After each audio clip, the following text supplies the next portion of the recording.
Yeah, this is gonna be delicious bread.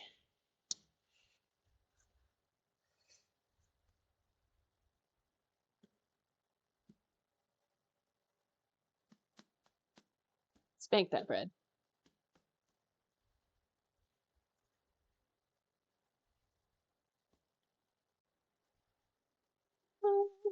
Let's see. It's very fancy.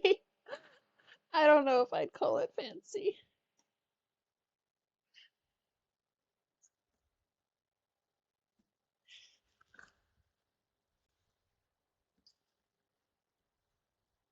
What I want to make, I want to learn to make, what is it called? Um, Hokkaido bread. Hokkaido milk bread. That sounds like a fun bread to make. It looks so soft and fluffy. Um,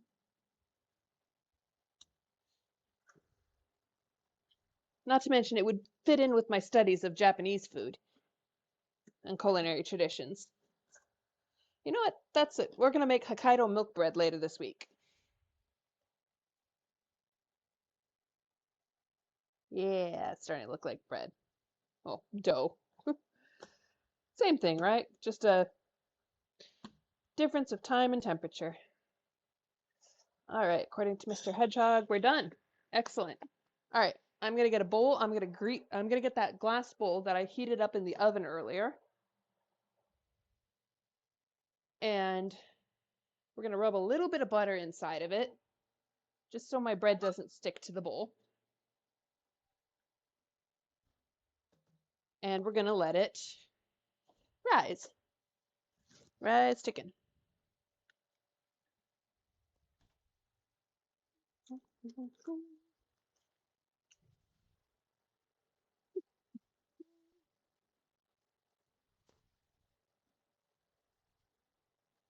Go.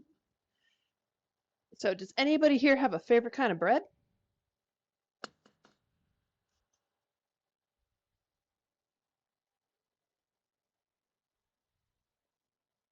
Like, I personally obviously like white bread, but mostly when it's fresh.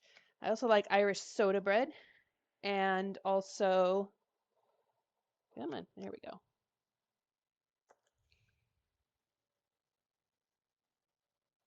What else? What other breads do I like? Oh, I like my garlic rolls that I make. They're delicious. We'll make those the next time we have soup. Or, you know what? I could do my garlic rolls as a cook along.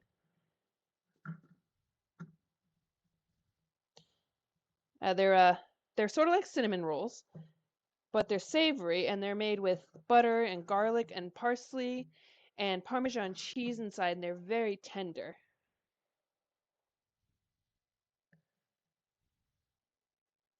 You make a lot of flatbread. Okay, wait. Okay. Um, Depends on what you are eating. It can vary. That's a good point. Gotta have the right bread for the right meal. Kind of why we're doing white bread. All right, gonna put this in the bowl, and we're gonna give it a quick little turn to grease it on all sides. Okay. All right. My dough has been rested in its bowl, and now we are going to cover it with some saran wrap and put it in the oven. Since I preheated the oven to a warm but not hot temperature, this bread dough can rise in as much as 30 minutes. And because if anybody paid attention in chemistry class, you'll know that raising the temperature will raise the rate of a chemical reaction. And essentially that's what you're doing with the yeast, is by giving it a warm, cushy environment, it's going to go absolutely nuts and start eating up the sugars in the bread, which will